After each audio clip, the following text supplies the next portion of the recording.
새벽을 깨워 함께 예배하는 여러분에게 성령의 충만한 은혜가 함께 하시기를 주의 이름으로 축복합니다. 오늘은 찬송가 287장 그리고 신명기 28장 15절로 24절 말씀 가지고 우리 함께 예배하도록 하겠습니다. 오늘 우리는 지금 전 세계적으로 코로나19 때문에 팬데믹 현상을 맞고 있습니다. 세계적으로 700만 명에 이르는 확진자가 곧 나오게 되고 40여만 명의 생명이 이렇게 사망하는 그런 안타까운 참혹한 상황 가운데 몰려 있습니다. 이러한 상황을 보면 근래 보기 드문 그런 상황입니다. 중세시대의 패스트를 보는 것 같은 느낌입니다. 어떻게 보면 요즘 우리 시대의 의료 수준이 이만큼 높아졌기 때문에 그나마 확진자들이나 이 사망자들이 통제되고 있는 건 아닌가 그런 생각을 갖게 됩니다. 이런 상황 속에서 오늘 우리가 하나님께서 오늘 우리에게 주시는 교훈이 있다. 우리에게 주시는 메시지가 있다. 그런 생각을 갖는 것입니다. 제가 몇 주 전에 역대하 7장의 말씀을 가지고 우리가 이러한 코로나 상황 속에 우리가 어떤 신앙적 자세를 가지고 서야 되는지를 말씀을 드린 바가 있습니다. 오늘 이 코로나 사태가 단순히 하나님의 징계다. 하나님께서 징벌하신 거다. 특별히 우한 지역에서 중국에 있는 우한 지역에서 교회가 십자가 불이 타고 십자가를 떼어내고 교회를 망가뜨리는 그런 상황 속에서 이것은 하나님의 징계다라고 이렇게 선언하고 이렇게 선포하기에는 좀 조심스러운 일이지만 우리가 개인적으로 신앙을 고백할 때 이런 상황 속에서 오늘 우리가 어떤 신앙적 고백을 가지고 이런 상황을 해석해야 되는지 우리가 좀 오늘 말씀을 통해서 함께 살펴보려고 하는 것입니다. 이러한 우리가 신앙적으로 고백할 때 이런 하나님의 징계다, 이런 하나님의 어떤 채찍이라고 하는 그런 일들이 우리에게 주어질 때 우리가 어떤 모습으로 신앙적 과제를 가지고 이러한 상황들을 해석해낼 것인가는 우리가 조금 기도하고 또 따져봐야 될 중요한 주제다, 그런 생각을 갖는 것입니다. 오늘 말씀 통해 몇 가지 함께 살펴보려고 합니다. 첫째로 생사화복이 하나님의 말씀에 대한 순종의 여부에 달려있다는 거예요. 어제 그제 계속해서 말씀을 드린 것처럼 우리가 축복에 대한 말씀을 드릴 때에도 하나님 말씀을 삼가 듣고 지켜 행하는 자들에게 하나님께서 복을 주신다 말씀하셨고, 오늘 말씀에서는 그 반대인 것이죠. 하나님 말씀에 대해서 경청하지 않고 하나님 말씀에 대해서 순종하지 않는 자들에게 하나님께서 저주를 내리시겠다. 오늘 이것이 15절의 말씀입니다. 네가 만일, 조건절이죠.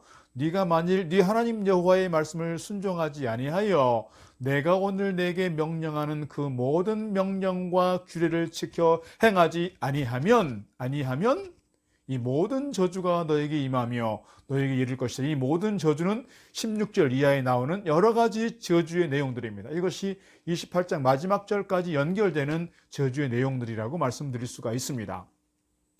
하나님의 말씀에 대하여 순종하고 지켜 행할 때 하나님 복을 주시지만 하나님 말씀을 떠나 살고 하나님 말씀에 대하여 순종하지 않고 거역한 자들에게 주시는 그 결과는 저주라고 하는 것입니다. 그래서 말씀에 대한 순종은 생명의 길이지만 말씀에 대한 불순종은 저주의 길, 멸망하는 길, 죽음의 길이라는 것을 우리에게 가르쳐주고 있는 것입니다. 그런 점에서 오늘 우리의 생사화복을 주관하시는 분 우리 하나님이신데 우리가 어떻게 하느냐에 따라서 말씀에 따라서 순종하느냐, 말씀에 따라서 순종하지 않느냐, 이것이 오늘 우리에게 있어서 갈림길이 된다라고 하는 것, 이런 순종의 여부에 생사화복이 달려있다는 것을 우리에게 가르쳐주고 있다, 이렇게 말씀드릴 수가 있습니다.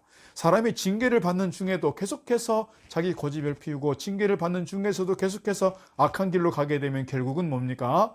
결국 망할 수밖에 없다는 것을, 결국 불을 보듯 뻔한 결과 아니겠습니까? 어떻게 보면 우리가 하나님의 징계라고 해석될 만한 그런 일들이 우리에게 계속해서 다가올 때, 고난이 임하고 시험이 당하고 내가 감당할 수 없는 무거운 삶의 주제들이 임할 때 오늘 우리는 신앙적으로 그렇게 해석해야 된다는 거예요. 내가 정말 하나님 앞에 회개해야 될 것은 무엇인가? 내가 정말 겸손히 무릎을 꿇고 하나님을 깊이 만나고자 하는 그런 신앙적 고백과 경험이 우리 가운데 필요하다 할 것입니다. 내가 과연 이 상황 속에서 말씀을 떠나 있는 것은 무엇인지, 내가 말씀 따라 순종하지 못하고 있는 모습은 무엇인지, 내가 하나님 앞에서 회개해야 될 것은 무엇인지를 늘 찾고 스스로 물어야 우리가 하나님의 은혜를 구하고 하나님의 은총을 구하게 되는 신앙의 사람들이다, 이렇게 말씀드릴 수가 있는 것이죠. 두 번째 말씀드리고 싶은 것은 우리가 하나님 앞에 순종하게 될 때 우리의 가정과 생업이 회복된다는 것입니다. 하나님의 거룩한 백성된 이스라엘 백성들이 하나님 말씀을 따르지 않고 불순종하게 될 때 자식들이 그리고 가축들이 제대로 생육하지 못하게 되고 또한 토지의 소산들이 저주를 받아서 수확할 수 없다고 말씀하고 있습니다. 자손에 관한 문제, 후세에 대한 문제, 그리고 목축에 있어서의 새끼들의 문제, 그리고 땅을 기경하는 과정에서, 농사하는 과정에서 소산물을 얻지 못하는 그런 저주가 임한다 말씀하고 있고요.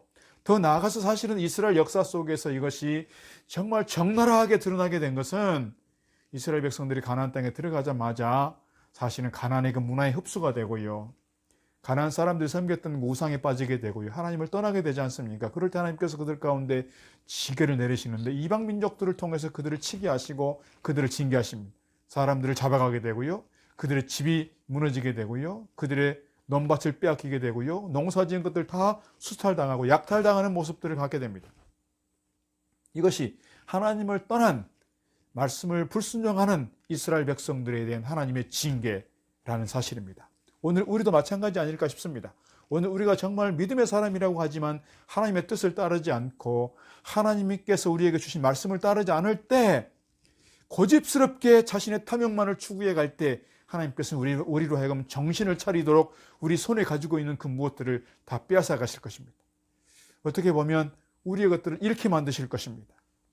이런 것들을 통해서 우리로 하여금 하나님을 더 경외하게 하고 더 겸손하게 하고 무릎을 꿇게 하고 더 하나님께 나아가도록 우리를 채찍질 한다, 이렇게 말씀드릴 수가 있겠습니다. 오늘 우리가 하나님의 말씀을 경청하고 하나님을 더욱더 경외하고 하나님 말씀에 대하여 순종하는 마음을 갖고 그 길을 따라가야 할 것입니다. 이것이 이 순종의 길이 생명의 길이기 때문입니다. 세 번째로 드리고 싶은 말씀은 돌이킬 때에 병이 치료되고 회복된다는 거예요. 앞서 말씀드린 것처럼 이스라엘 백성들이 하나님의 거룩한 백성들입니다. 선민입니다. 그러한 신앙적 고백을 가지고 모였습니다. 그러한 자의식을 가지고 있는 사람들이지만 하나님 말씀을 떠나고 불순종하게 될 때 하나님은 그들 가운데 자식들과 가축과 토지 소산의 문제만이 아니라 그들 자신에게 병이 임하게 되고 뿐만 아니라 하늘과 땅도 저주하셔서 마치 병에 걸린 것처럼 하늘에서 비가 내리지 않고, 비가 내리지 않으니까 어떻게 됩니까? 이스라엘의 건조한 땅이 딱딱하게 철판처럼 굳어버리게 되고, 그래서 농사를 지을 수 없는 땅이 되어버린다는 거예요. 이것이 하나님께서 이스라엘 백성들을 향해서 사실 경고하고 있는 말씀인 거예요. 몸의 질병, 땅의 재해는 하나님 말씀에 따르지 않는 불순종의 결과다. 하나님께서 그렇게 그들에게 지금 경고하고 있는 것이죠. 코로나 사태를 보면서 오늘 우리에게 그런 마음이 좀 있으면 좋겠습니다. 주일 설교할 때도 제가 역대하 7장의 말씀을 가지고 그렇게 말씀드린 바가 있습니다. 이러한 때 우리가 영적으로 더욱더 각성하고 깨달아야 하는 것이 있다면 정말 우리가 하나님 말씀 위에 바로 서 있는가? 내가 정말 건강한 신앙의 모습을 가지고 하나님을 바르게 예배하고 있고 하나님을 섬기고 있고 신앙 가운데 서 있는가를 돌아볼 필요가 있다는 거예요. 오늘 나도 모르게 세상의 물결에 휩쓸려 버리고 세속화되고 탐욕에 빠져버린 내 모습은 아닌가, 그런 생각을 하게 되는 거예요. 지난 수요 예배 때 저희가 루마니아에 있는 한 교회 벽면에 있는 주기도문에 대해서 말씀드린 바가 있습니다. 우리가 주기도문을 입버릇처럼 달달달 외워서 암송하지만 단어 하나하나마다 우리가 정말 그렇게 기도하고 있는지, 그렇게 살고 있는지, 그렇게 신앙생활을 하고 있는지를 우리가 늘 돌아보아야 된다는 그런 경각심을 갖게 되었습니다. 코로나 때문에 예배당 문을 폐쇄해야 되는 이 상황 속에서 정말 정상적으로 예배드릴 수 없는 이 상황 속에서 제가 고민하고 기도했다는 것은 우리가 정말 바르게 예배가 회복되지 않고 교회가 바로 서지 못하면 우리는 이보다 더 심한 그런 하나님의 경고를, 하나님의 진노를 당할 수 있다, 그런 생각을 하게 되었습니다. 이러한 때 우리가 정말 기도해야 되는 것은 하나님, 우리의 허물을 용서하옵소서, 우리의 죄악을 씻어주시고 주님을 향한 첫사랑으로 우리 삶이 회복되게 하옵소서. 이렇게 기도하고 회복의 길로 갈 때, 돌이켜 갈 때 하나님께서 우리를 고치시고 회복시켜 주실 줄로 믿습니다. 사랑하는 성도 여러분, 오늘 우리가 당하는 여러 가지 어려움들이 있을 때, 고난 가운데 있을 때 우리는 정말 겸손히 무릎 꿇고 우리 삶을 돌아보면서 하나님께 돌아가고 하나님께 회개하고 눈물을 흘려야 될 필요가 있다, 이렇게 말씀드릴 수 있습니다. 대개 사람들은 하나님께서 좋게 말할 때, 또 사람도 마찬가지죠. 좋게 말을 잘 듣지 않아요. 뭔가 경고하고 뭔가 어려운 일들이 주어지고 그럴 때 정신을 차리게 됩니다. 우리가 그런 어떤 어려운 일을 당하기 전에 내가 이러한 건강한 삶 살아갈 때, 평안한 삶 살아갈 때 우리 자신을 잘 돌아보고 냉철하게 반성할 수 있는, 신앙적으로 하나님 앞에 늘 바로 설 수 있는 저와 여러분 다 되기를 주의 이름으로 축복합니다. 오늘 하루도 믿음 안에서 건강한 삶 이루어가기를, 평안한 삶 살아가기를 주의 이름으로 축복합니다.